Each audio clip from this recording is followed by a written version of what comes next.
Assalomu alaykum hammaga. Siz My Film News kanalidasiz va bugungi videoda yaqinda premyera qilingan Marvel zombilari multserial haqida to'liq gaplashamiz. Tayyor bo'lsangiz, boshladik. Avvalingizda bo'lsa What If agarda multserialda biz o'rgimchak odam, chumol odam va yana bir qancha qahramonlarning xalqning qurbonligi evaziga tirik qolganini ko'rgan edik. Aynan o'sha zombi olami asosida to'liq multserial Marvel zombilari chiqarildi. Bu safar esa asosiy voqealar Kate Bishop, Kamala Khan, Riri Williams, Temir Yurak kabi yangi avlod qahramonlari bilan boshlanadi.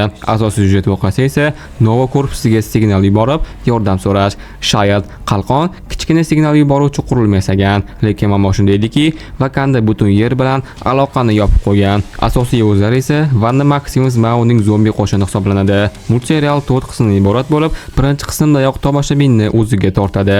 Agarda va Marvel zombilari multseriallarni Telegram kino kanalidan ko'rsangiz bo'ladi, o'zbek tilida va yuqori sifatda. Birinchi qismda Kate Bishop va Riri Williams halok bo'lishadi, ammo Kamala Khan oyri siri bo'lgan Blade tomonidan qutqariladi. Blade Kamalada muhim qurilma borligini bilib, uni Natasha Romanoffning oilasi oldiga olib boradi. U yerda qizil askar, Natashaning singlisi Yelena va onasi ularni kutib olishadi.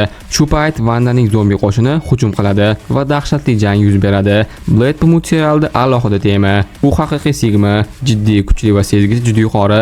Wanda qo'shini hujumini hatto kompyuterdan oldin sezib, multfilm bo'yi ko'p qahramonlarni o'limdan qutqardi. Ikkinchi qismda esa bizga Shang-Chi ko'rsatishdi va shu ma'lum bo'ldiki, 10 uzuklar zombining tishlashdan qutqarar ekan. Chunki Shang-Chining qo'lini zombi tishlaganda, otasi unga 10 uzukni topshirdi va tishlangan joyi tanaga tarqalishdan to'xtadi, lekin qo'lning o'zi zararlandi. Multserialda Shang-Chi, Katie, Jimmy yo'lama qotilni ham ko'rsatishdi. Ular bir jamoa bo'lib, odamlar yashaydigan joyga borishdi.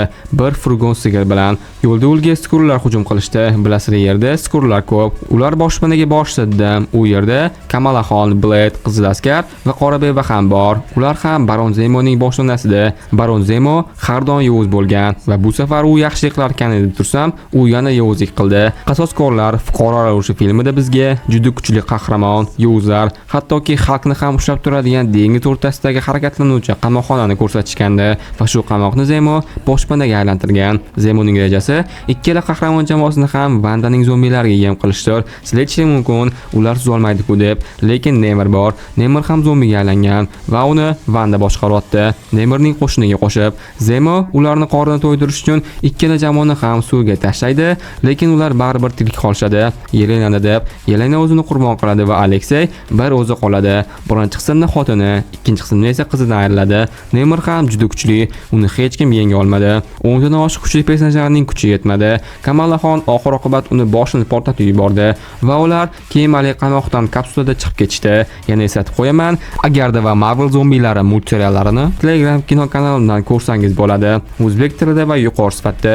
3-qism va 4-qism bu yil ko'rgan nejadan keyingi eng yaxshi multfilmim bo'ldi.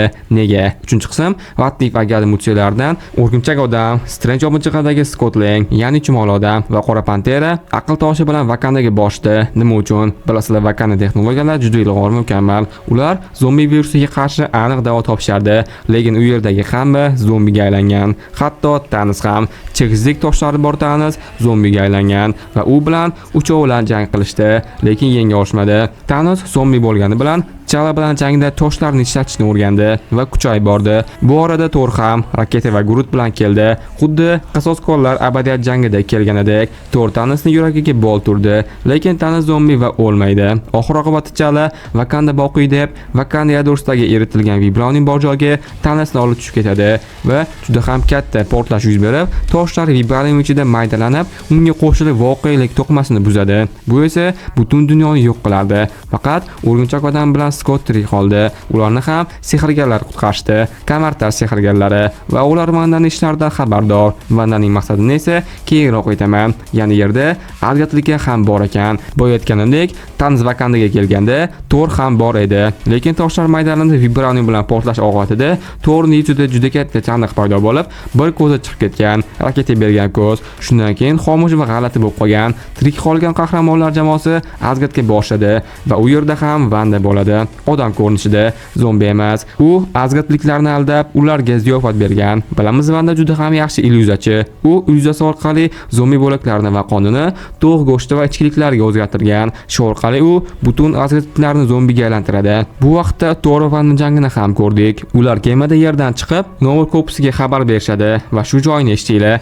Aslida Nova Korpusi yer sayyorasini bloklab, u yerni karantin zonasiga o'zgartirgan. Zombi virusi butun galaktikaga tarqalmasligi uchun va Nova yordam berish o'rniga ularning kemasini portlatadi va ularni yana kamartash sehrgarlari yordam berib qutqarishadi va shu ma'lum bo'ldiki, T'Challa voqelikni saqlab qolgan, lekin toshlar bo'lingani uchun cheksizlik bo'roni hosil bo'lgan va u yo'ldagi barcha narsani yo'q qilgan va shu yerda Hulk keladi. Hulk cheksizlik energiyasini o'ziga singdira oladi va shu yo'l bilan cheksizlikni ushlab turadi. 4-qismda bo'layotganimdek, Vandaning maqsadi bor degandim. Maqsad Hulkdan cheksizlik kuchini olishdir. Tirik qolgan qahramonlar va sehrgarlar birlashib, Vanda va uning zombilarga qarshi chiqishadi. Vandada harakatlanuvchi qamoqxona, Asgardning qo'shini va kemalari juda ko'p va uni zombiga aylangan Thor boltasi bilan qasoskorlar, Natning oilasi, chumoli odam, Ari va juda ko'plab kuchli qahramonlar bor. Oxiri baribir Vanda Hulkdan cheksizlikni olib, Kamalani o'zi bilan birga bo'lishga ko'ndiradi va yer sayyorasida juda kuchli portlash ro'y beradi va Vanda o'z illyuziyasi bilan WandaVision serialida shahar qurganidek, shahar qurib Kamalani o'sha yerga joylashtiradi. Lekin Riri kutilmaganda paydo bo'ladi va serial tugaydi. Cho'zib o'tirmasdan hozirdan aytaman, Marvel zombilari multserialining 2-sezoni chiqadi. Agar serial to'liq metrajli multfilm bo'lganida juda ham yaxshi kassa yig'ardi. Multfilmga men 10 dan 9 qo'ydim. Nima uchun 10 emas? Sababi bitta, bu ham bo'lsa multfilmni har xil joydan olib boshlashlari. Masalan, serial Kate, Riri, Kamalxonning sagodoshlari bilan boshlandi. Bizga nima tushuntirishdi? Ular qanaqa turiq qoldi va nima uchun? Bu savol bo'lib qoldi. Zombie apokalipsi esa Arining onasidan boshlandi. Buni agarda multserialda ko'rsatishgan. Ko'plarda savol tug'ilgan. Vanda Thorni yengdimi? Hulk Thorni o'ldirdimi? Vandaga Thorni kuchi yetmaydimi? Va Hulkning bu ko'rinishi qanaqaligi haqida bu savollarga aniq va to'liq qilib alohida videolarda javob beraman. Shunday ekan, kanalga hoziroq obuna bo'lib qo'ying. Shunda kanalda chiqqan qiziqarli videolarni o'tkazib olmaysiz. Agarda va Marvel zombiyalari multserialini Telegram kino kanalimdan ko'rsangiz bo'ladi. O'zbek tilida va yuqori sifatda. Shu videoni o'zida qayerdan ko'rish kerakligini 3 marta aytdim. Kommentariyada yana qayerdan ko'rsam bo'ladi deb so'ramanglar. Videoni bo'lsa reklamadan so'ng davom ettiramiz. Reklama uncha ko'p emas, lekin foydali bo'lishi aniq. O'zim preview, logo, avatarka, banner qildiradigan Muhammadullo dizaynerimni sizlarga ham tavsiya qilaman. Nima uchun? Birinchidan, ishlari tez va sifatli, o'zingizlar xohlagandek qilib beradilar va tez javob beradilar. Ko'rishingiz mumkin, ishlari oddiy emas, professional darajada yaxshi.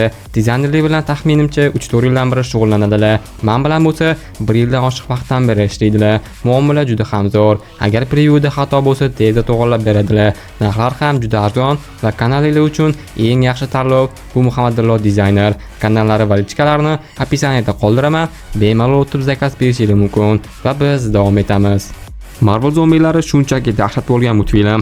Orada tushunarsiz joylari bor, lekin multfilmga 10 dan 9. Agar sizga ham multfilm yoqgan bo'lsa, o'z fikringizni kommentariyada yozib qoldiring va multserialdagi xatolar, tushunarsiz joylar haqida ham keyingi videolarda to'liq aytib beraman. Va bugungi videoda sizlar bilan Marvel zombilari multseriali haqida gaplashdik va video haqida va multserial haqida savollar bo'lsa, kommentariya ochiq bemalol savollarni beraversanglar bo'ladi. Shunaqa qiziqarli videolarni chiqaraman. Shu uchun kanalga obuna bo'lib, like bosib, shunga o'xshagan qiziqarli videolarni o'tkazib yurmaslik uchun kanalga hoziroq obuna bo'lib, qo'ng'iroq tugmasini bosib qo'ying. Bosib qo'ygan bo'lsangiz hozircha xayr. Keyingi qiziqarli videolarda ko'rishguncha.